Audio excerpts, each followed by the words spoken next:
de conocimiento. A mí me da la impresión que están muy hábilmente en muchas instituciones del país que paralizan la lucha contra la corrupción. Por eso es que yo he insistido desde un inicio de hace unos 2 años, la última le he mandado otra carta notarial al presidente Kuczynski, que pueda firmarse el convenio, porque nosotros hemos firmado el tratado con las Naciones Unidas de la lucha contra la impunidad.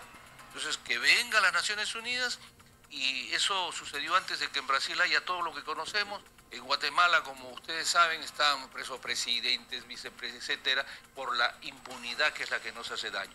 Así que te felicito ese tema del BRAE. Yo recuerdo, tengo una chica que tenía ahora 25 años y me decía, doctor, ¿por qué yo nací y desde los 7 años he escuchado el tema del BRAE? ¿No? Que matan gente. Mira, lo que yo he escuchado es bien grave, porque es tan grave porque nos acaba de decir Antesana, ¿no?, que los muertos que han habido en la emboscada y que se condecoran y se hace homenajes son parte entonces de la mafia. Es un arreglo de cuentas. Entonces, ¿a cuántos más? Eso es bien grave, ¿no? Yo creo que el Congreso debe llamarlo Antesana, porque si eso es así, ¿qué condecoraciones e heroicidad estamos realizando? Y entonces, lo que se acredita eso, no me cabe la menor duda que no son las personas, que las instituciones pues de este tipo están sumamente infiltradas. Y es tan sencillo, Jenny, los oyentes y televidentes se van a dar cuenta, es tan sencillo combatir como sacar la ley electoral. Y te lo digo sencillamente viendo por los signos exteriores de riqueza.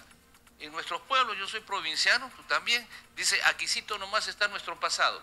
Entonces, cerca al BRAE y todo, tú no puedes ver gente que de la noche a la mañana su riqueza va y en parlamentarios, ministros, etcétera, y que no haya una curiosidad el del trampolín, sistema, ¿no? Los fiscales, el sistema judicial. Entonces esta lucha es mayor. Yo te felicito, pero hay que encuadrar. Tú también sufres eso. Yo no dudo de que, por ejemplo, tú hayas denunciado el hecho que de alguna forma te dio un apoyo tremendo y pusiste la nota de Odebrecht por primera vez en el país, con el presidente del Consejo de Ministros y varios, que señalaron, yo recuerdo muy bien lo que dijiste, si me espantó, y para no decir que fue nauseabunda la versión de estas personas al decir que Odebrecht pone y saca presidentes.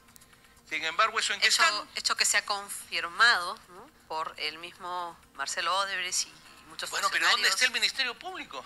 Bueno, de eso se trata, doctor. La labor en el Congreso, pero bueno, Fernando eso Calle. quería hacerte yo sé que el tema, y lo vamos a absolver, que está de moda, del indulto.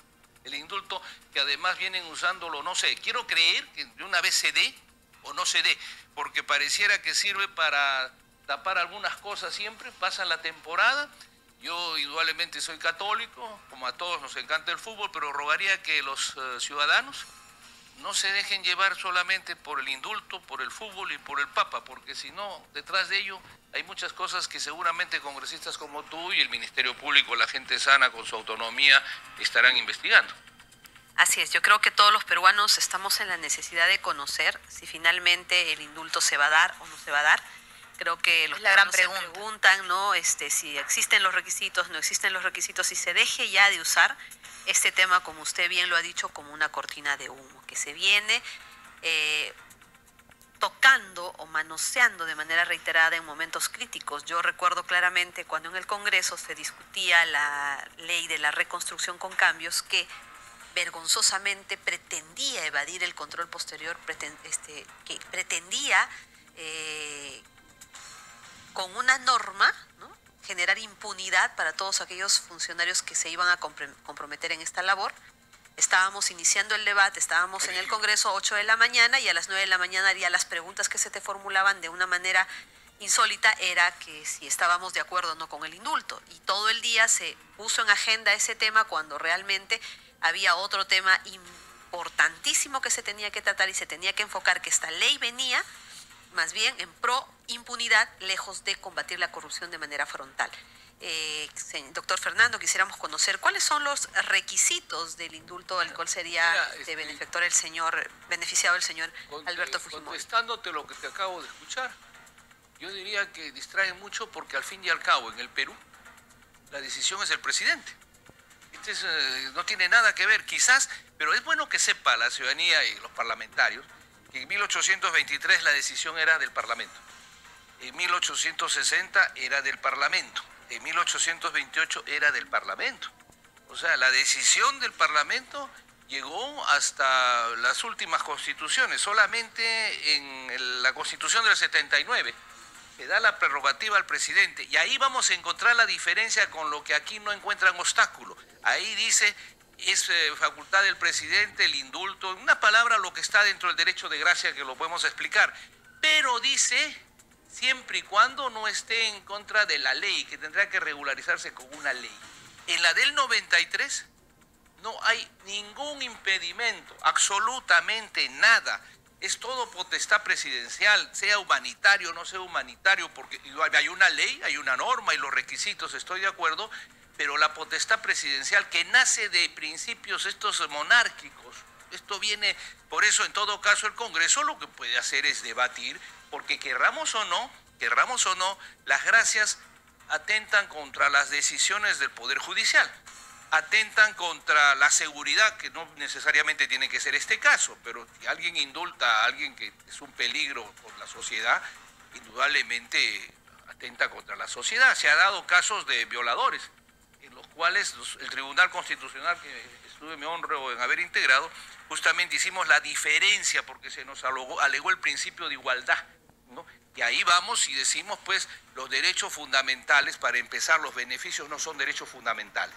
Y segundo, indudablemente los principios de igualdad y todos estos tienen las limitaciones naturales que pueden presentarse, porque hay otros principios constitucionales de mayor jerarquía, que fue lo que sirvió para que sustente, yo como ponente, o mejor dicho, se vote la sentencia que hubo una vez contra el narcotráfico, que ya había sido resuelto y que la procuradora antidrogas no tenía acceso, y nosotros dijimos, de acuerdo al artículo 8, que la prioridad era la lucha del Estado contra el narcotráfico, y anulamos esa sentencia, ¿no? Y así sucesivamente. Entonces, la gracia presidencial, que tiene que ver con el indulto específicamente, más aún si es humanitario, tendría que acogerse, creo, al inciso segundo de la ley, de que la enfermedad, etcétera, y la cárcel puede haber hecho un deterioro. Pero lo fundamental es que se entienda que esta es una decisión totalmente del presidente. Ahora, claro, no olvidemos que como todos los actos presidenciales tienen que ir refrendados por el ministro del ramo y probablemente con la premier. ¿Y esto por qué? Porque el hecho de esa individualidad autónoma virreinal del presidente podría darse, no en este caso, estoy hablando de forma genérica, algunas violaciones o circunstancias que se encuentren a posteriori, y no debemos olvidar que los ministros son responsables solidariamente de las infracciones y de los delitos que cometa un presidente durante su mandato, ¿no? Eso debemos tenerlo bien en claro. Entonces, analizando esta coyuntura, tenemos de que en principio, y la gente lo entienda bien, esto era un principio en el Perú, si bien virreinal, en manos del Parlamento, de los congresistas, ¿no? Que empieza a variar una sola vez. Varía, creo que en la Constitución del 60, no sé, pero en el sentido que solamente el Ejecutivo podría tener la decisión de dar el indulto cuando el Parlamento está en receso. Solamente. Pero, miren ustedes qué interesante, pero para delitos políticos sociales. Era una etapa de mucha efervescencia revolucionaria en el país. Entonces, levantamientos por acá, por allá, se dio el indulto, pero la potestad del Parlamento, y el presidente, si estaba en receso, pero limitado en la propia Constitución por razones políticos sociales. La del 93 ha roto todos los márgenes, viene a ser algo como en los tiempos más monárquicos que puede haber habido. No se olviden ustedes que esto se discutía en 1520 en España mucho, y la Corte, que le dicen a los diputados como los comunes en Inglaterra, anularon esto y dejaron la gracia. Por eso el rey le decía a sus serviles, entre comillas, sigan dándome la razón, y le decían, pero mi rey, me van a condenar, no te preocupes, que yo tengo el derecho de dejarte con gracia, de quitarte la condena, así que sigue nomás conmigo, ¿no? Y esas cosas de ahí se han mantenido. No sería mala idea analizar en su momento, entre tantas cosas que hay que analizar, ya dejar el indulto fuera de la carrera republicana en el Perú, ¿no? Eso sería importante, pero no hay impedimento, Jenny, Silvia, no hay impedimento. Son requisitos que se han puesto, yo no entiendo por qué. Ahora, mira, hubo un caso, el de Crucillata, que llegó cuando yo no he estado, porque estaba de viaje, llegó la segunda parte, o sea, cuando el presidente, parece que anularon el indulto, porque dice que el indultado lo encontraron en la playa, qué sé yo, y Ajá. había salido por enfermedad. Bueno, pues hay cosas milagrosas, ¿no? Pero hay una realidad. Lo que tú das no lo puedes quitar.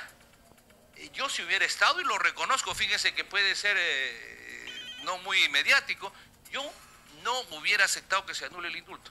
Pero si hubiera puesto lo siguiente, y hubiéramos exigido con copias al Ministerio Público, y ahí Jenny me darás la razón y podrás orientar. La resolución dice que el presidente fue engañado por los médicos. Y fue engañado, los que tienen que ir a la cárcel son los médicos. Ese es el camino. Exitosa. Y eso lo digo porque de repente el presidente Fujimori sale y después se quejan, está muy bien, está bueno, pues hay una anécdota del presidente Prado cuando regresó, el presidente del Senado, que era José Gálvez, y el embajador de Estados Unidos le dice, pero presidente, el presidente Prado se fue enfermo. ¿Qué carambas, lo veo muy bien. Es la vitamina P, le dijo, la del poder, ¿no? Doctor, vamos Silvia. con algunas llamadas del público, vamos a responder las preguntas, las opiniones que tiene el público aquí en Radio Exitosa, por favor. 1:00 con 49 minutos. Buenas tardes, bienvenidos. Buenas tardes. Sobre todo para darle la bienvenida a la doctora Vilcatoma. Ojalá que cumpla su palabra de luchar contra la corrupción que hay en los fujimoristas apristas. Es lo único que le pido. Aparte de eso, el señor Antesana está en lo cierto el 100%, porque ahorita no existe terrorismo, existe el narcotráfico. Yo tenía, no sé si el señor Calle es de Huancayo, porque yo soy huancaíno. Paisano, ¿cómo está usted? ¿Qué tal? 58 años, yo digo el año 58, cuando yo tenía 12, 13 años, ya yo escuchaba el narcotráfico allá en Huancayo. Mire, ¿cuántos años se han pasado y se ha agrandado más? Lo que pasa es que acá en el Perú, doctor, no se está capturando a las cabecillas del narcotráfico. Fíjese, ese señor Oropesa que lo agarran con 200 millones de soles, un contrato para, disque para hacer la limpieza en los poderes judiciales, pero con eso comprado la acetona, pues doctor, y no lo juzgan hasta ahora. O sea que aquí ya el narcotráfico ha ganado la policía, están metidos con los jueces, en el parlamento, hay varios que entran a la fuerza, para ellos dicen, entro al parlamento y pasan 5 años, los juicios que me hacen prescriben y estoy limpio, pero por eso que ellos pagan, y usted sabe, y la doctora Vilcatoma no me da a dejar de mentir, los primeros puestos pagan 100,000, 150,000 dólares. Yo alguna vez me propusieron para regidor, no quise porque yo sabía cómo era. Para alcalde, 10 empresarios se juntaron y me daban 100,000 dólares para ser alcalde y fácilmente no quise, doctor. Por esa razón, porque yo sabía que el poder de la corrupción es tremenda, doctor. Muy agradecido, doctor. Muchas gracias, doctora. Muchas gracias, señor. Muy bien, 1:00 con 51 minutos, 1:51, vamos con más llamadas del público para luego responder a los oyentes. 1:51, Radio Exitosa. Buenas tardes, le escuchamos. Buenas tardes, muchas gracias por la cobertura. Saludándole ahí a la doctora procuradora, madre patria de nuestro Perú, ella sí se merece decirlo así porque es congresista de nuestro Perú y es una doctora procuradora que realmente viene demostrando cómo debemos comportarnos los peruanos. Y ella quiere poner en derecho a todos los peruanos. El señor Miyashiro esconde la mafia de su...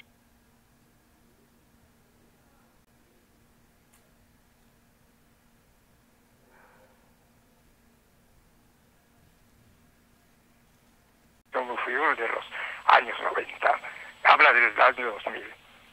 Y eso no puede ser. Y tampoco es, y también esconde lo que todavía sigue para ir el terrorismo en el Perú. No es así.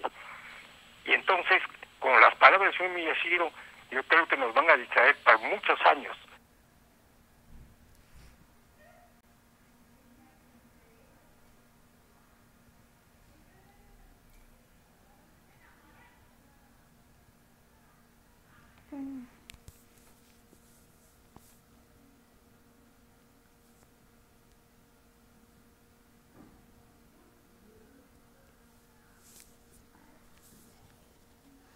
Y ese señor debe dejar, inclusive no sé cómo se fue a hacer congresista si él ya era general y se ganaba su buena plata de 6,000 soles o 5,000 soles. Porque ahora nuestra doctora procuradora sí se merece ganar mucho dinero. Muy bien. Porque ella es, digamos, la la maestra de nuestro Perú. Y eso no lo pueden entender muchos políticos que en el Congreso todos son narcos. Ojalá que nuestra procuradora eso le saque de vuelta a todos que están ahí y que vengan así como ella. Y otro caso que está hablando sobre el indulto del señor Fujimori. El señor Fujimori debe al Perú dinero, no solo que está enfermo o por su enfermedad que lo quieren indultar, eso es falso. Él debe dinero en este Perú que se han robado y debe devolver y seguir en la cárcel. Muchas gracias, doctora, por esa cobertura que me da, muy amable.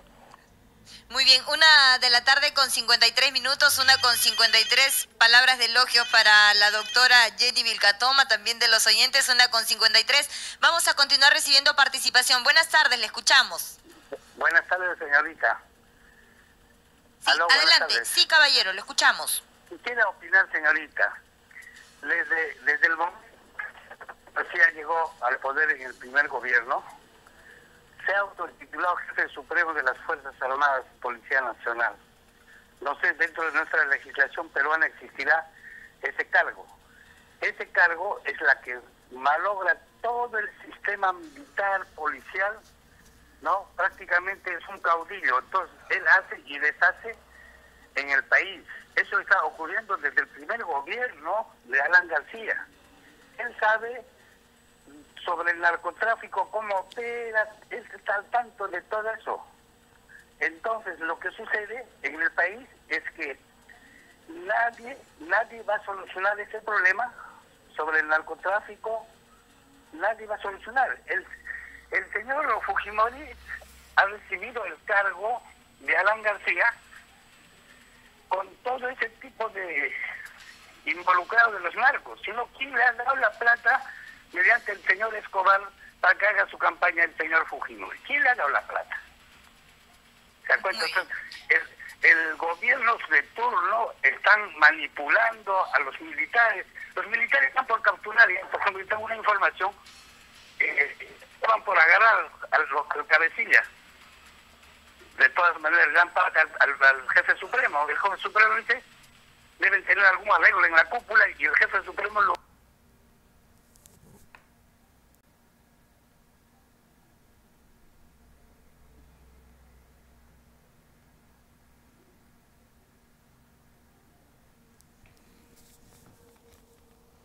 Lo único que dice es, repléjense. Imagínense los militares que tal indignación tienen que retroceder cuando ya podían capturar a todos los cabecillas.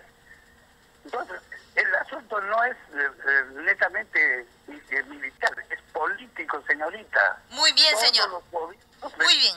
1:00 con 55 minutos, 1:55 en Ayacucho, 97.3 FM, Moquegua, 102.9 FM, Radio Exitosa, la radio del Perú. Doctor, ¿qué le decimos a los oyentes que opinan pues de manera distinta, ¿no? También. Muchas gracias. Agradezco todas las palabras de los oyentes que nos dan la confianza de seguir haciendo este trabajo de lucha frontal contra la corrupción.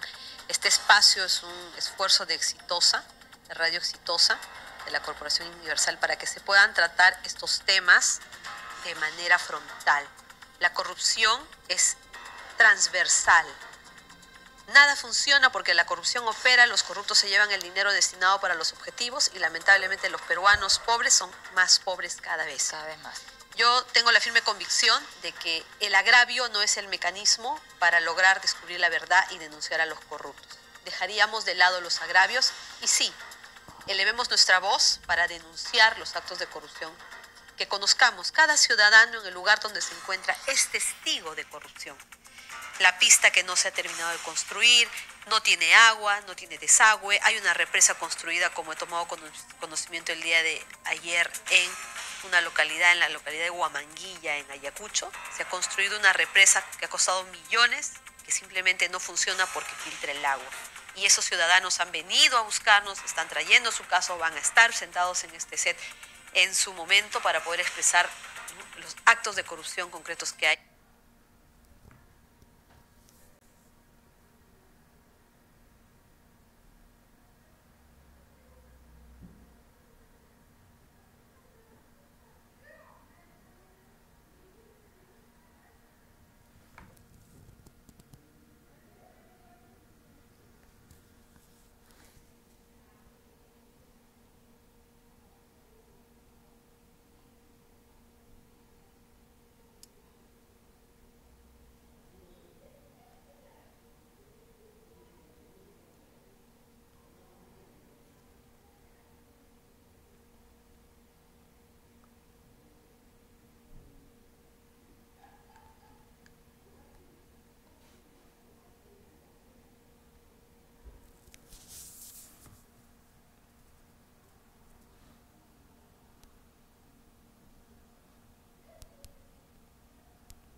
Mm-hmm.